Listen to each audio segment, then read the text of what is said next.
Hola mis amores, en esta oportunidad los estaré orientando con la temática de adaptación de las plantas en el medio ambiente.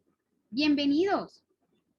Al igual que las plantas, así como los animales, estos también se adaptan de acuerdo a las condiciones, de acuerdo al clima, de acuerdo a todas las situaciones que ellas pueden estar en peligro, y no tanto en peligro, sino para poder subsistir, para brindarnos ricos alimentos. Entonces, las plantas, al igual que los animales, se adaptan a diferentes entornos. Descubramos las diferentes adaptaciones que tienen las plantas en diferentes entornos. Algunas tienen espinas, otros tienen tallos gruesos, tienen raíces muy delgadas o raíces muy gruesas. Adaptaciones de las plantas de acuerdo al entorno. ¿En qué consiste esto? Pues en si es tierra, si es agua o si es en el tronco de algún otro árbol. En el caso de las plantas terrestres, estas poseen una raíz muy larga y gruesa llamada raíz principal, que es la que le permite sujetarse con fuerza debajo de la tierra. Y además de eso, pues le va a permitir tomar todos los nutrientes, el agua que tiene este suelo. ¿Para qué? Para poder elaborar su propio alimento. Recuerden que este proceso se llama fotosíntesis. ¿Cómo se adaptan las plantas acuáticas a este entorno? Pues bueno, les comento que las plantas acuáticas, sus raíces son muy delgadas y por lo general son huecas, es decir, por donde va a fluir suficiente agua. Y son muy frágiles, es decir, arrancar una plantica es muy fácil porque solamente es alar y ya automáticamente sale. Algo que tiene muy particular las plantas acuáticas es que sus hojas, dentro de las hojas contienen mucho aire, mucho oxígeno, el cual les va a permitir a que floten y a que no se hundan. Hay ciertas variaciones de plantas que son acuáticas, por ejemplo, como en el caso de las tarullas, estas viven debajo del agua. Estos son casos excepcionales.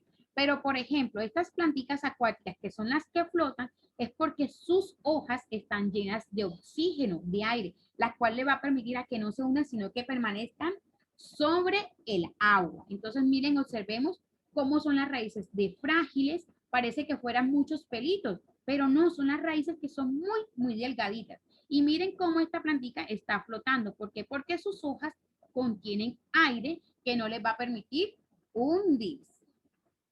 Hablemos ahora sobre la adaptación de la protección. Así como los animales y nosotros nos protegemos de que no seamos comidos, depredados, otro animal no sea depredado o comido o alimento de otro animal, así pasa con las plantas. Ellas que se camuflan o se protegen de algunos animales, ¿para qué? Para poder tener mucha más vida por mucho más tiempo.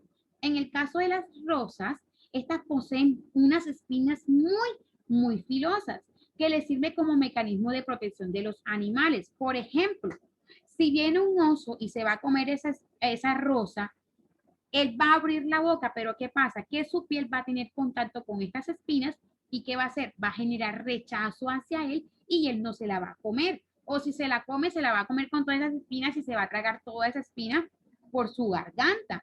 Entonces miren que es un mecanismo de protección.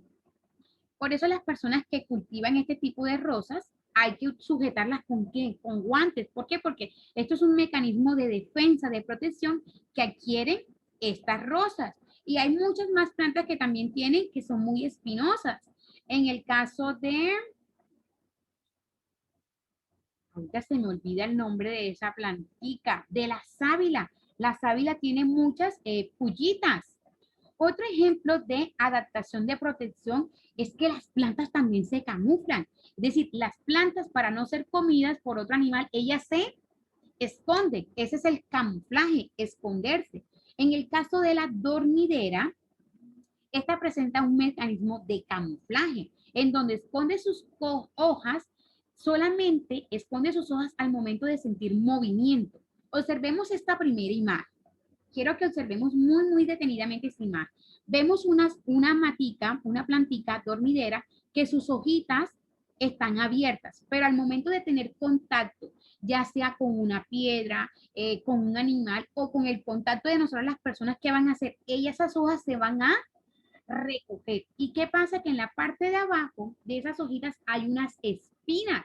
Hay unas pequeñas espinitas que van a permitir a que no sean consumidas, sino que dirá el animal, bueno, yo vi una matita aquí y ahora no veo nada. Vamos a ver que sus hojas las oculta completamente. Miren, observemos. Aquí vemos una hojita. Es muy difícil de verla. ¿Por qué? Porque está completamente cerrada. Así como nosotros lo vemos, así también lo vemos en los animales. Miren, aquí vemos la hoja completa. Ella se va ocultando a medida que las personas o los animales los van tocando. Y miren, van ocultando completamente sus hojas hasta no verse absolutamente nada. Entonces miren que esto es un camuflaje que realizan algunas plantas. Miren lo maravilloso que es la naturaleza. Sigamos hablando ahora sobre la adaptación de acuerdo al clima, porque de acuerdo al clima, pues esas también se protegen. En el caso de del frailejón, esta es una planta que crece en climas muy fríos o templados. Por eso tienen sus hojas muy gruesas. Miren, observemos las imágenes, cómo tiene sus hojas muy gruesas. Y además de eso, en su tallo tiene unas vellosidades. Es decir, estas le van a proteger, es como una capa que protege su tronco y permite que permanezcan calientes y que la temperatura del ambiente, que es muy frío, influya en su proceso de fotosíntesis.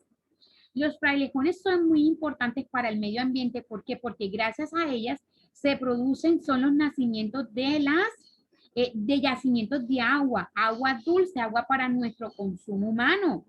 Entonces, ellas en sus hojas captan agua y luego a medida que van cayendo esas gotitas del ambiente, ellas van produciendo esa agüita y esa agüita se va deslizando por las hojas, por el tallo y va a llegar hasta la tierra. Pero como la tierra está húmeda, esta agua no es absorbida, sino que va a crear como un caminito de agua hasta formar ya sea un manantial de aguas dulces. Y estas aguas están aptas para el consumo de nosotras las personas.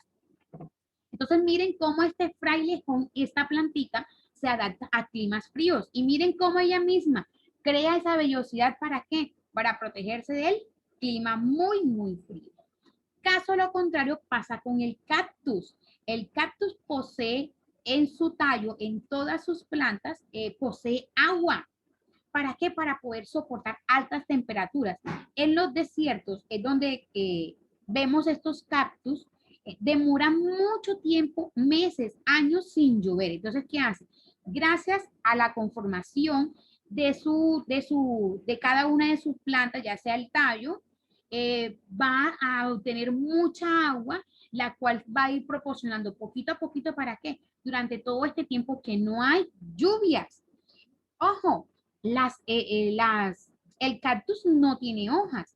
En vez de hoja, él tiene espinas. ¿Por qué? Porque también es un mecanismo de defensa. Va a impedir a que los camellos, que son los que viven ahí, consuman este tipo de alimentos porque se van a apoyar su lengua. Aunque hay unos camellos que no les importa este tipo de situación y la consumen así. Entonces, miren, ¿qué hace el cactus? El cactus en todo su cuerpo contiene mucha agua para soportar altas temperaturas y tiene espinas en vez de hojas para no perder agua. ¿Por qué? Porque al tener hojas o los rayos del sol va a absorber esa agua que tiene este cactus, pero si tiene espinas es muy difícil de que esta agua sea absorbida por los rayos del sol. Entonces miremos qué maravilloso es las plantas y los animales. Ahora los invito a realizar la página 45 del texto guía de naturales. Les envío muchos besitos y que Papito Dios los bendiga. Los amo a todos.